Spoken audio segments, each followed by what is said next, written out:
তরকারিতে লবণ হয়েছে কিনা এটা দেখা যাবে কিনা, দুটো ব্যাখ্যা আমি দিতে চাই আজকে। খুব স্পষ্ট করে শুনতে হবে মা বোনরা, মাশাআল্লাহ। আসলে এই ধরনের প্রবলেম কিন্তু আমাদের হয়। তবে তার আগে পুরুষদেরকে অ্যাডভাইস দিব, মাহে রমজানের রোজা শুধুমাত্র আপনার জন্য তেমনটি নয়, আপনার স্ত্রীর জন্য কিন্তু রোজা।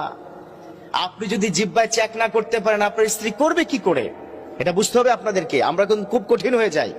মাহে রমজান আসলে রকমারি ধরনের ইফতার করতে হবে, স্ত্রীকে প্রেসার দিয়ে এটা করো সেটা করো, ইফতারের এই আইটেম কি নাই কেন। আর ইফতার তো মাশাআল্লাহ বাংলাদেশের বড় বাপের পোলায় খায়, ছোট বাপের সন্তানে খায়, নাতি খায়, এগুলো যদি না করে আজকের ইফতারি হয় না। রকমারি খাবারের নাম কিন্তু ইফতারি নয়। আমার বিশ্বনবী কি বলে দিয়েছেন খুব স্পষ্ট কথা, মান ফাত্তারা সাইমান খুবজান লাবানান মাআন, যে ব্যক্তি রমজানের এই মাসে কোন একজন ইফতারকারীকে, রোজাদারকে ইফতার করায় একটা খেজুর দিয়ে, একটুখানি দুধ, এক ঢোক দুধ দিয়ে অথবা এক ঢোক পানি দিয়ে, সমপরিমাণ সওয়াব আল্লাহ পাক ওই ব্যক্তির আমল নামায় দিবে যিনি তাকে খাওয়াবেন। সুবহানাল্লাহ, কত চমৎকার বিধান।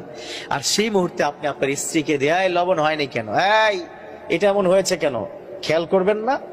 এবার আসুন বিধানটা শুনে নেই। কোন ব্যক্তি যদি কোনো, যেমন KFC তে জব করে, আমাদের কোন মুসলমান KFC-র কিচেনে সে জব করছে, সে একজন শেফ তার চাকরি বাঁচানোর জন্য জিহ্বায় লবণ চেক করতে পারবে, যেহেতু তার চাকরি বাঁচবে না।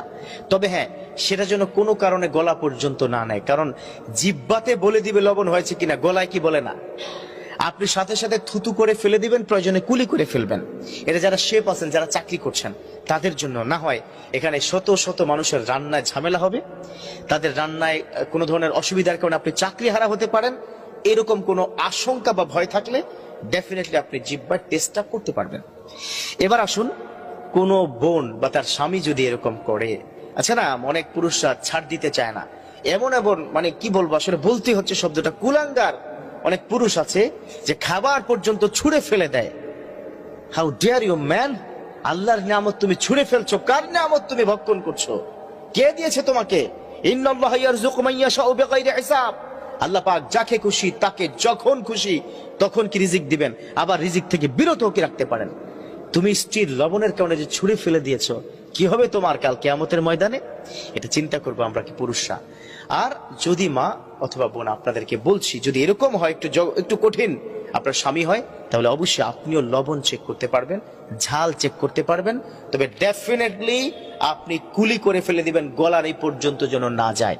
আল্লাহ পাক আমাদের পুরুষদেরকে অন্তত এইটুক বিষয়ে ছাড় দেওয়া এবং মহিলাদেরকে এই অংশটুকু বুঝার, ধৈর্য সহকারে মানার তৌফিক দান করুক, আমিন।